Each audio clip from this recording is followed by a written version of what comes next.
text, audio, and video news of the globe from Scientific Television. Don't forget to like, comment, and subscribe with us. Thank you. Now listen to the headline news.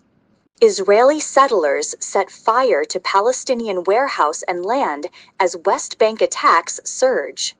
U.S. House set for crunch vote on ending historic government shutdown. Italy probes claims that tourists paid to shoot at civilians in Bosnian war. Efforts to shore up Starmer's leadership may have backfired. How the Japan PM's Taiwan remarks provoked the fury of China. Thailand extradites owner of Myanmar scam city to China. How jihadists have brought a nation to a standstill with their fuel blockade. 2 members of K-pop group New Jeans will return, record label says after legal battle. At least 6 die in crush at Ghana military recruitment event. Indiana joins growing U.S. battle over redrawing electoral maps.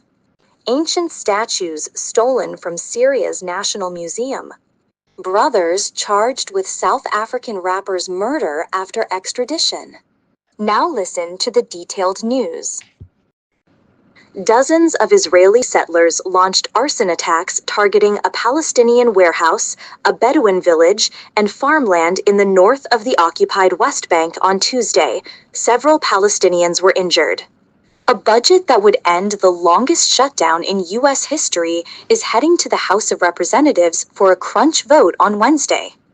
The public prosecutor's office in Milan has opened an investigation into claims that Italian citizens traveled to Bosnia on sniper safaris during the war in the early 1990s.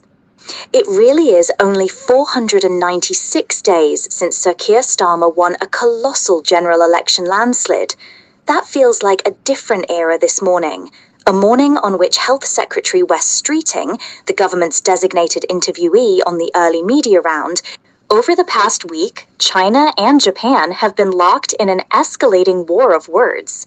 It all started when Japan's new Prime Minister, Sanaya Takanichi, suggested that if China attacked Taiwan, then Japan could respond with its own self-defense force.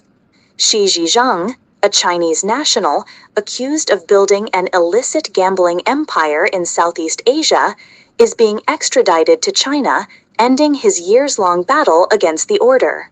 In Bamako, Mali's capital city, the familiar sounds of car engines and horns have been replaced by those of shuffling feet.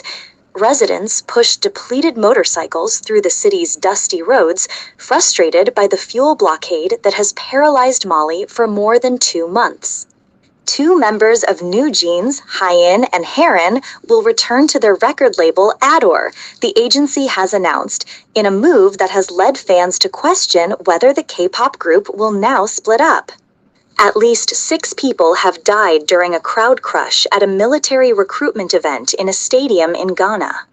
Indiana has become the latest battleground in a growing national clash over redistricting, as Republicans and Democrats race to redraw congressional maps to alter the balance of power in Washington. Ancient statues and other artifacts have been stolen from Syria's National Museum in Damascus, officials say. The theft was discovered on Monday. 2 brothers have been charged with the murder of South African rapper Kiernan Forbes, popularly known as AKA, following their extradition from neighboring Eswatini.